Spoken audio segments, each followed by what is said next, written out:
Tell me if you hear me. Can you hear me? Can you hear me? Can you hear me? I am in living color. And what time is it? 11:38, 11:39. Look, folks, I'm a, and they wonder why I drink. Shit.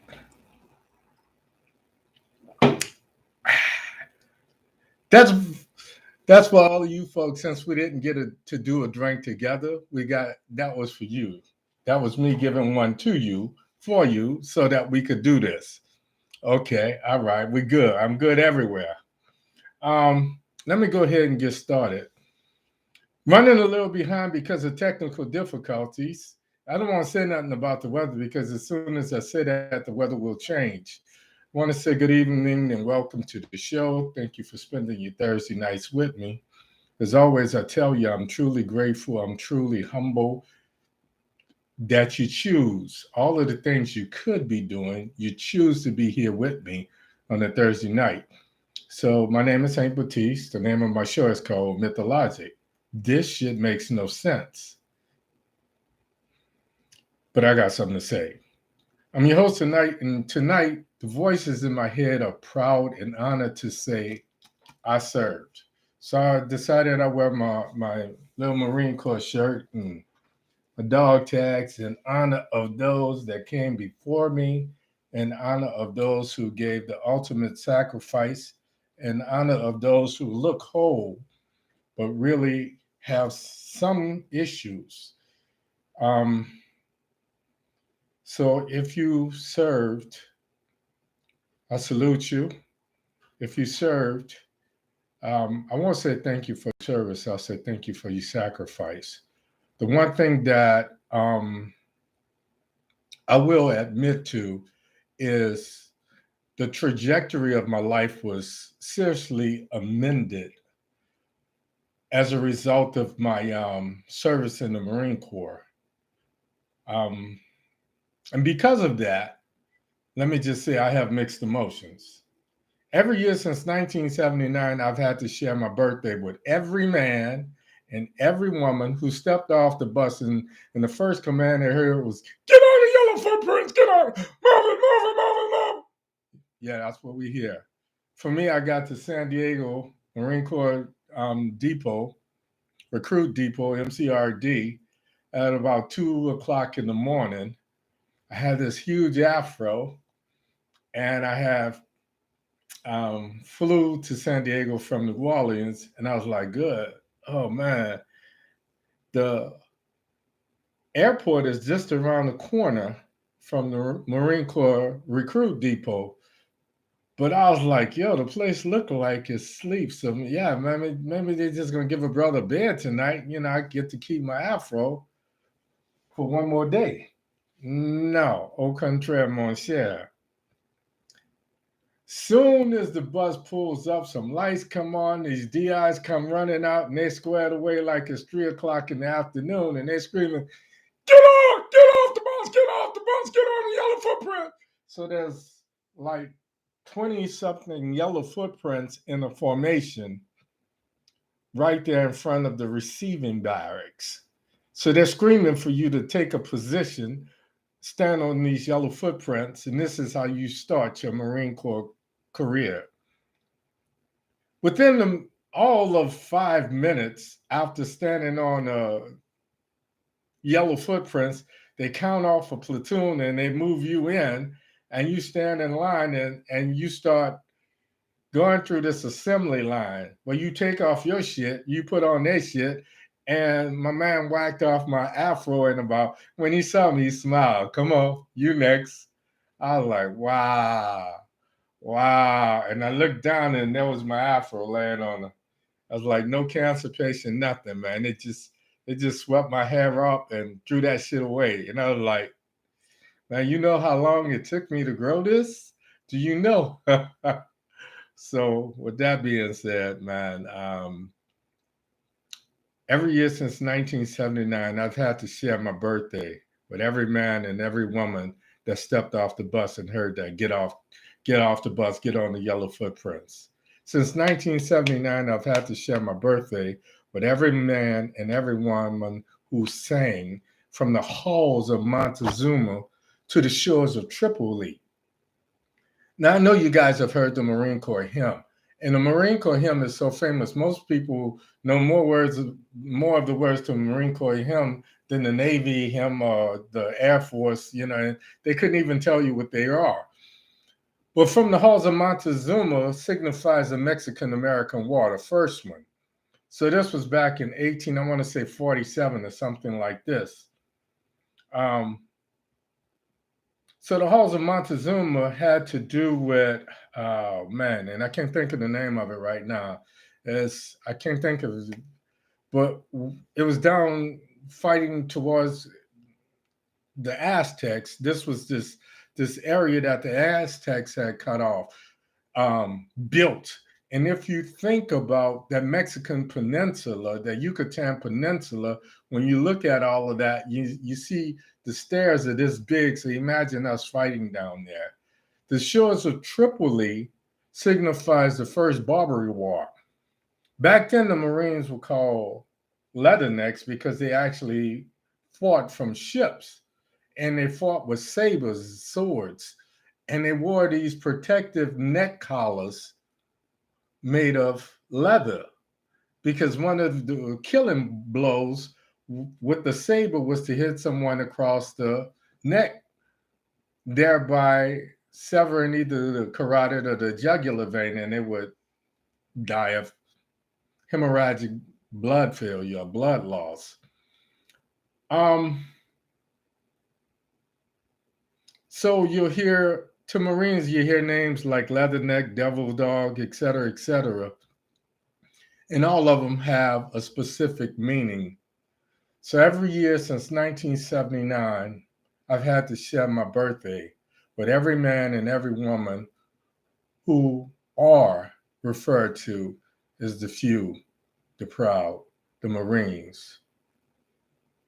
United States Marine Corps, as I affectionately referred to it, and was passed on to me, so I can't take credit for it, Uncle Sam's misguided children. Or as the DI told me, you signed the moo contract.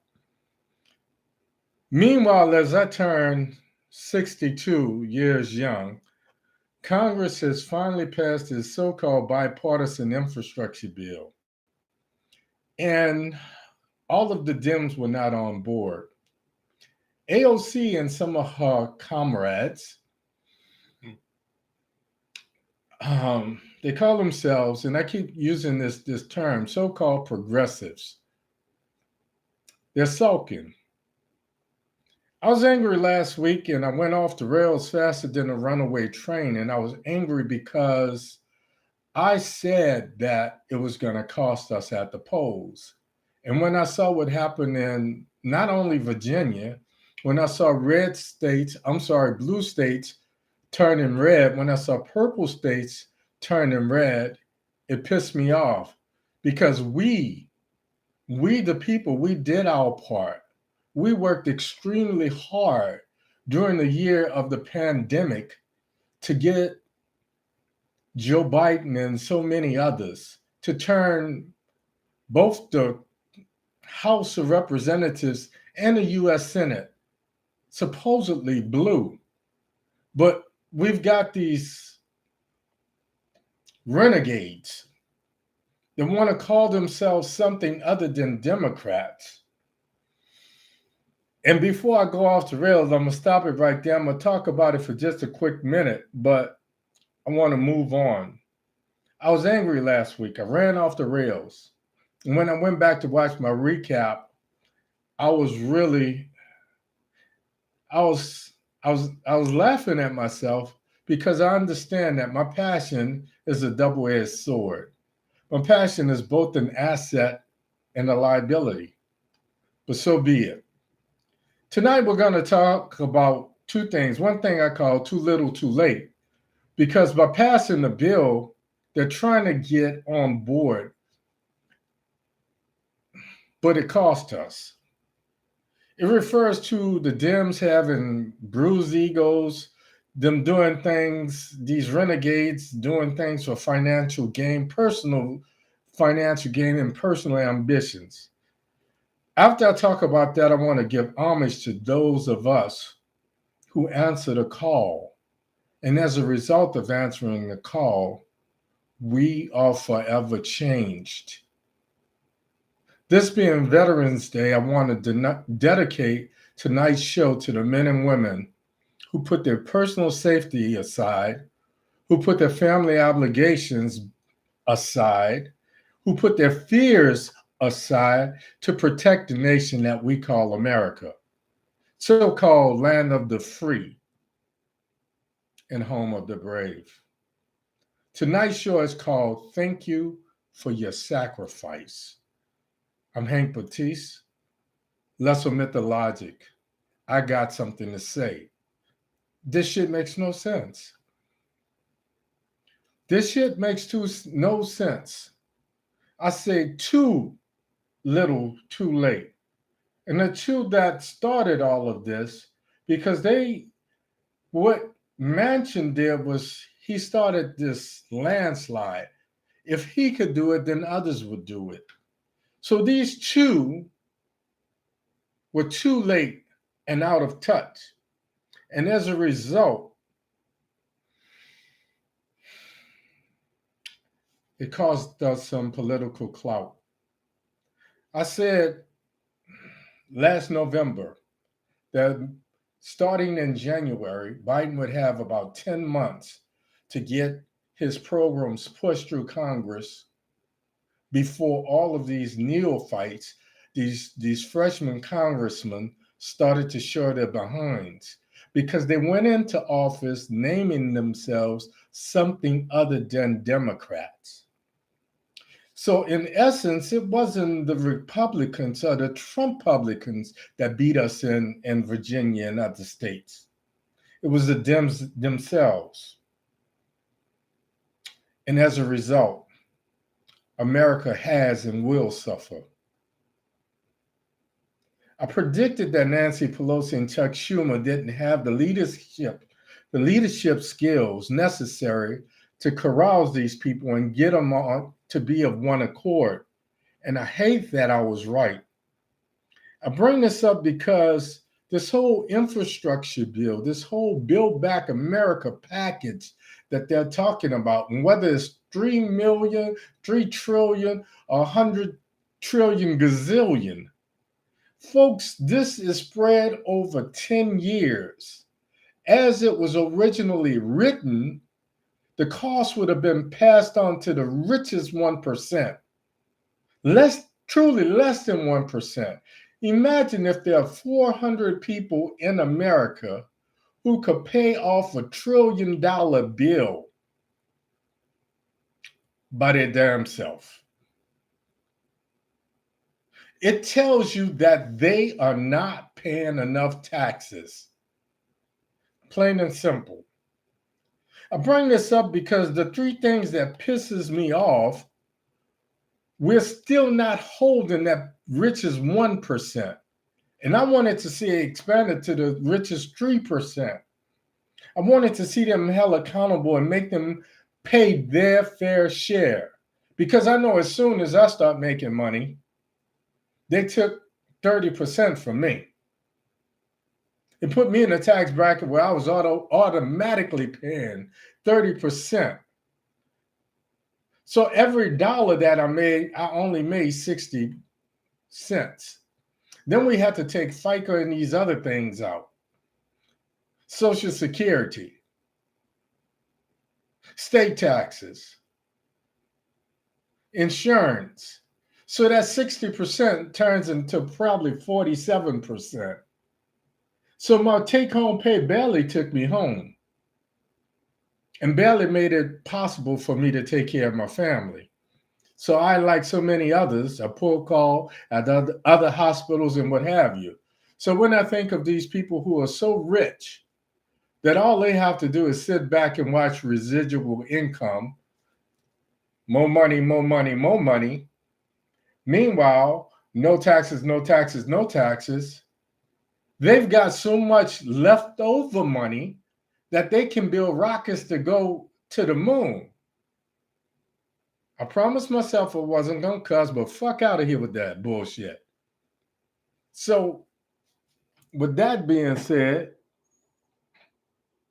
it is what it is. And I really like to see an input to it. All right. I'm not going to go off. The other thing is this infrastructure law does not go into effect right away. Most of it's going to be pushed down the line for close to 10 years or more, which means if we lose in the 2022 elections, all of this can be reversed, folks, before it even goes into effect. So that pisses me off. And lastly, Manchin and Sinema have paid nothing politically. When we look at these governors who have been governing and doing a good job, but their jobs have been and are in jeopardy, and in some cases, they've lost their jobs because of a situation in DC they can do nothing about. Even further still, Manchin and Sinema is not paying for it politically in West Virginia and Arizona, respectively. So before I go off the rails, that's all I got to say about that. Boom! Moving on.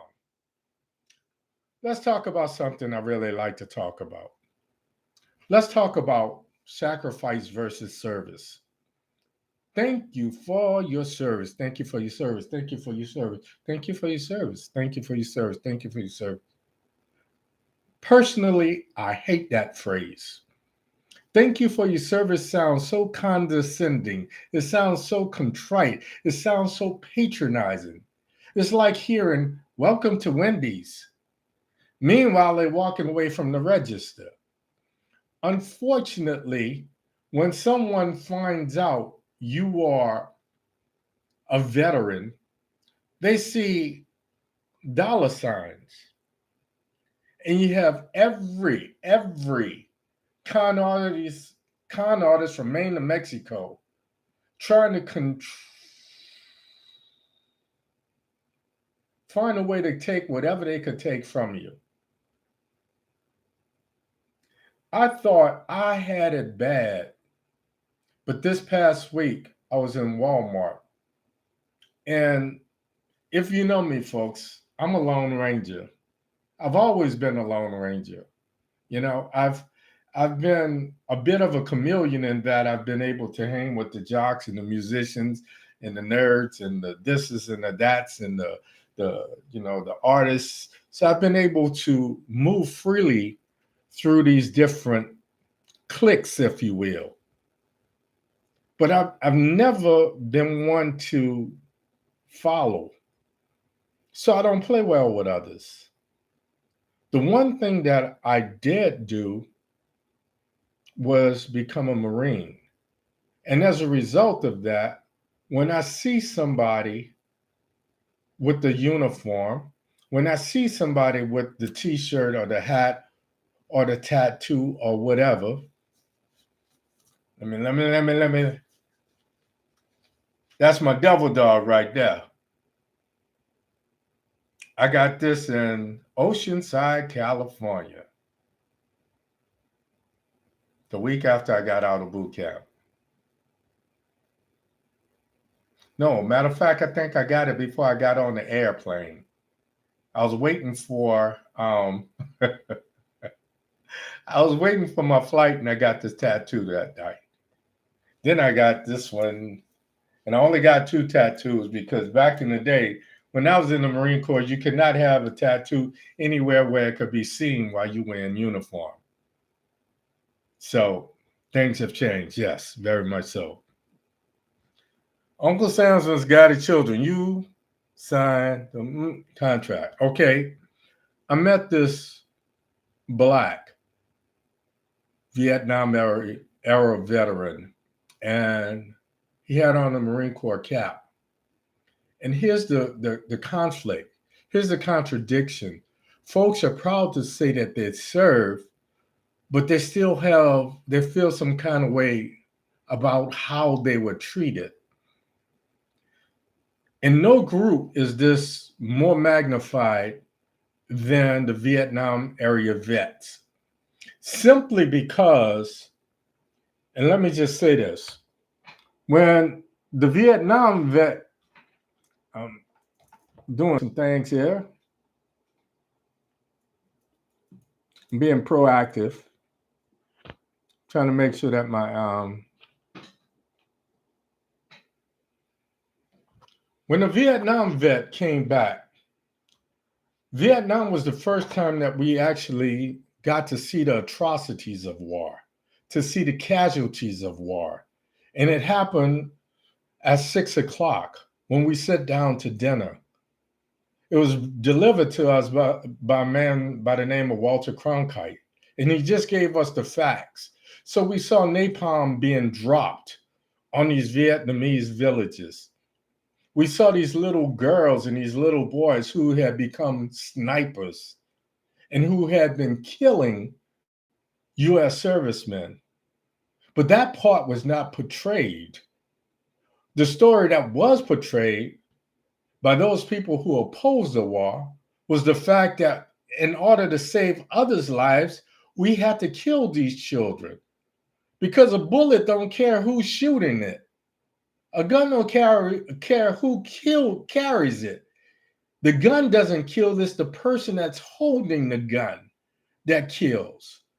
So when Vietnam era vets came back from war, they were not greeted with a parade. They were not given medals and what have you in front of the public. They were called baby killers. They were spat upon because there were so many people who opposed the war. The irony is some of those very same people who was young and wearing long hair and hating the establishment back then are the first to send our sons and daughters off to war now.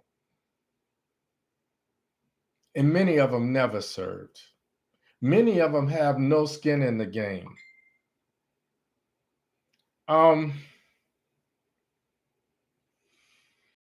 When I started talking to this older guy, this older Marine, he told me, he says, "Man," I said, "So if you have a minute, I just want to talk to you." He says, "Yeah." He said, "What's going on?" I says, when I saw I was going into Afghanistan, I just knew it would be our second Vietnam. He says, "Yeah, man, I saw that too." He says, "Because war was never declared." I said, "No, we went from weapons of mass destruction that were never there to going into Afghanistan supposedly to fight this war on terrorism." So we start, once we found bin Laden, then we just kept going for another 8, 9, 10 years. What you know? He says, "Man, fuck him." I says, "Okay." He was sounding a lot like me. I said, "What do you mean?" He says, "When I came back, they spit on me." He said, "When I came back, I had problems. They wouldn't even let me go to the VA for health care." He says, "So I don't want nothing from them." I said, "So if you don't mind me asking, what's your percentage? Because when you come back, you're evaluated. And you're supposed to be compensated for the things in your life, the sacrifices that you made. They don't compensate you for service. Because if they complimented you for service, let me take that back. If they compensated you for service, the way they patronizingly compliment you for service, then every man and woman that served would receive some type of compensation. Now, let me just draw a parallel. If you get elected to Congress one time as a representative and you serve for 2 years, you receive a pension for the rest of your life. The only time they've been under any type of harm was on January the 6th. And half of them were saying now that wasn't even a problem. So you got people that go and become super rich, like these cinemas and these mansions and these others. AOC, who's hollering and screaming now, and who's digging in because she calls herself a progressive and says she's fighting for a people. If she does not get reelected, she still will get a pension for the rest of her life. Now, I'm not picking on AOC because here's the deal, they all do. Contrary to those of us who serve, we've got to be evaluated, and one after another doctor has to say that not only is this a problem, but this is related to their military service. And then they have the audacity to give you a rating, 10% being the lowest and up to 100%, depending on how someone says how severe their case is. Now, mind you, me, myself, and I, the three of us, can go in with the same complaint. I see Dr. Jones, he sees Dr. Smith, and he sees Dr. Smuckatelli. One could have a 10% rating, the other could be denied, the other one could have a 100% rating. So when this older gentleman, this old man from the Vietnam era told me about his heartaches and his heartbreaks and all that he'd been through, I tried to tell him the system sadly is set up so that you will get frustrated and give up, but keep on fighting.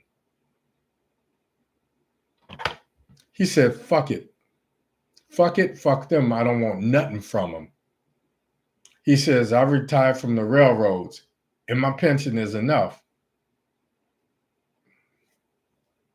It is what it is, people.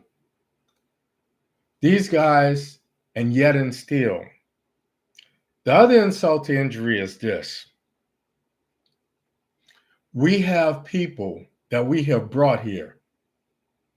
We call them Afghanis. We call them collaborators. We call them Iranians. We call them from all of these places. They supposedly worked with us. But what's crazy is this. They were also working against us. The problem is, how many times have you walked into a store and see someone other than American, and they got that store because they came here in the same America that denies a veteran, gave them money, gave them interest-free loans, gave them small business loans that they didn't have to pay back, gave them sponsors to get them houses. But as a veteran, if I cannot pay my mortgage, there's no program set up to help me keep what's mine. As a matter of fact, once you get evaluated and you receive a percentage, unlike Congress, who's going to get not only their pension, but cost of living increases every year, regardless to what the economy is doing. The economy could be going down, but Congress still gets a fuck out of here. What's up with that? So when you see a vet, though it's been drummed into our consciousness to say thank you for your service, instead say thank you for your sacrifice. They may look whole, but they'll never be the same. There's some things that you leave when you take off the uniform. It could be your peace of mind. It could be your back. It could be the plantar fasciitis for running in them damn combat boots. It could be your hip and your knees for carrying a 100-pound pack on your back.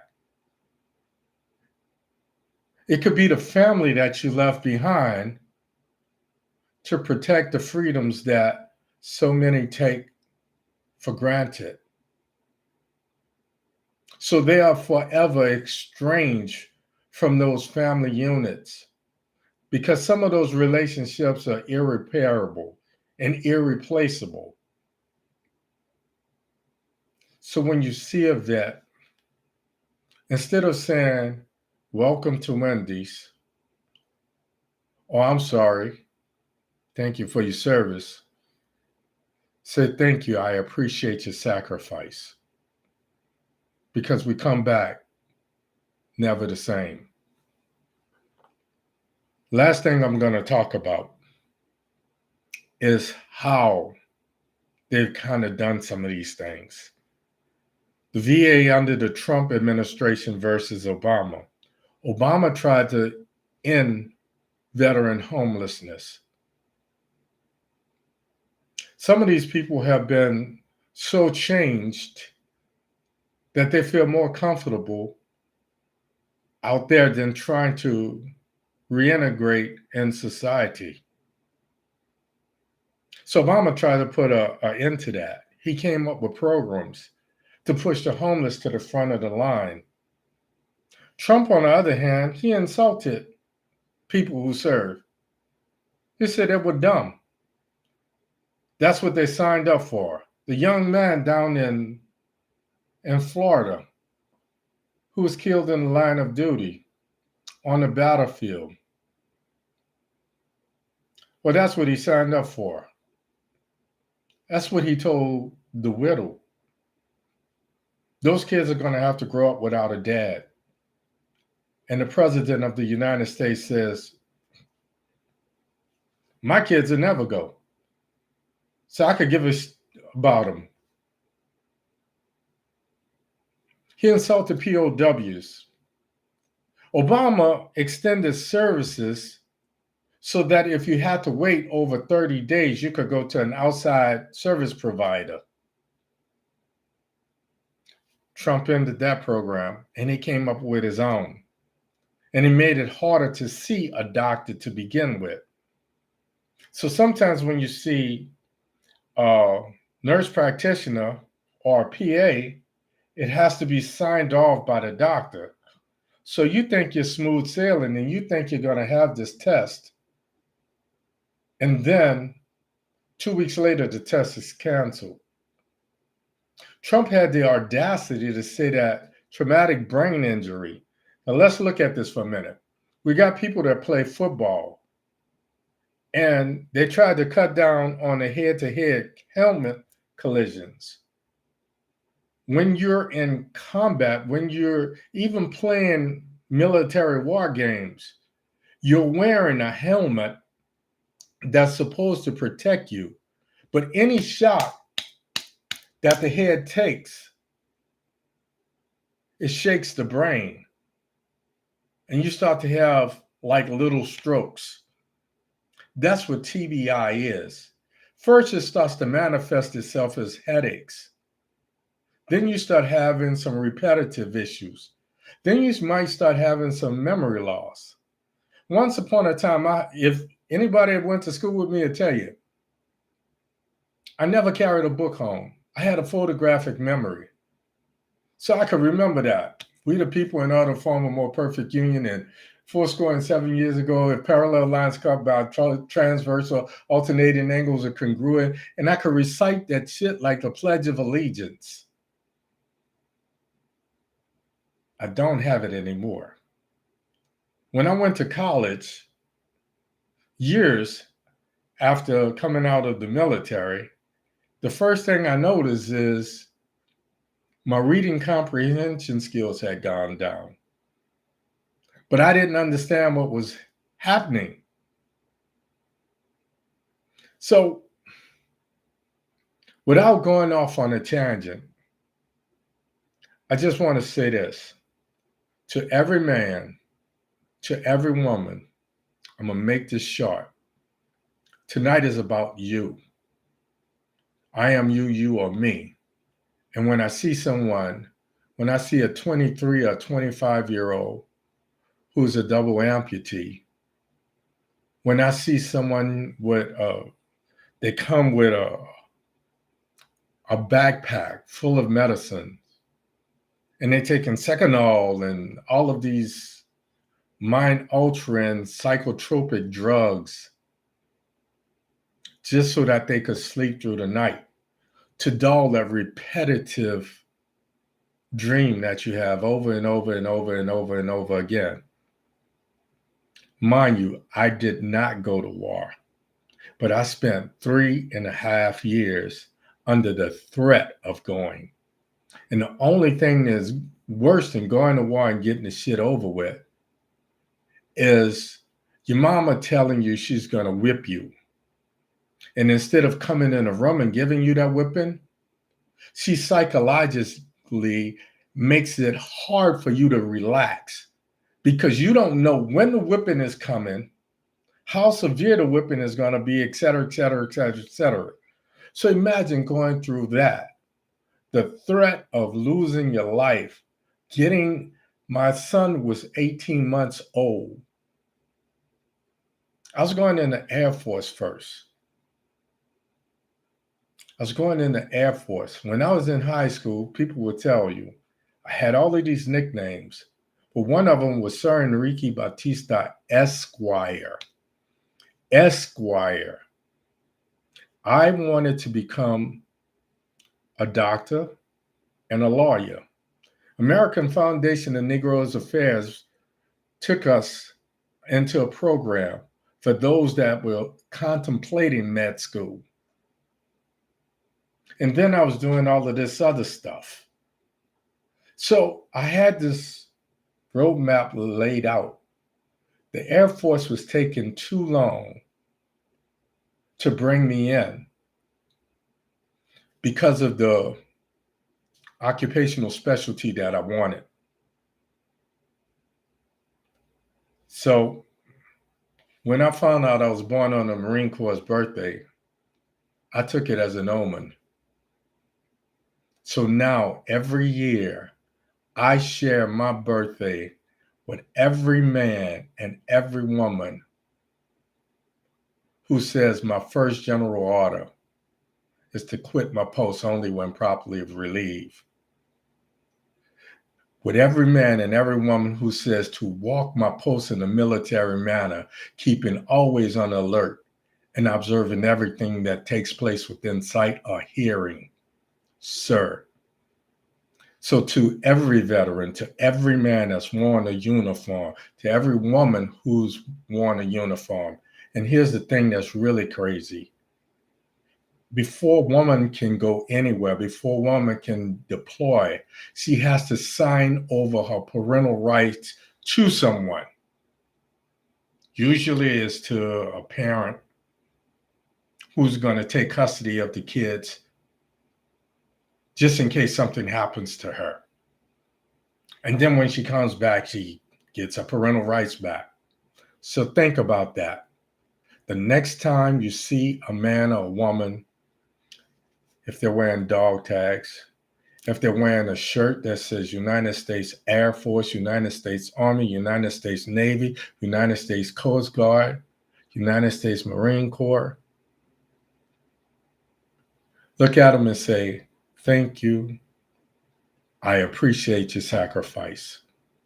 That's all I got for you tonight, folks. Have a great evening. Marines don't salute without a cover, a hat. That's all I got for you. As always, imparting, I tell you, I'll see you next week. Right here. Same Baptiste time, same Baptiste place. As always, imparting, I tell you, go to my YouTube. I didn't ask you for anything for your birthday. I didn't put my Cash App up there. But what I am going to ask you to do, if you want to give me a present, go to my YouTube, hit subscribe, give me a thumbs up, hit the bell notification button. Bada boom, bada bing. It will let you know when I got something to say, because this shit makes no sense. I'm Hank Ortiz. I'm out of here. Good night.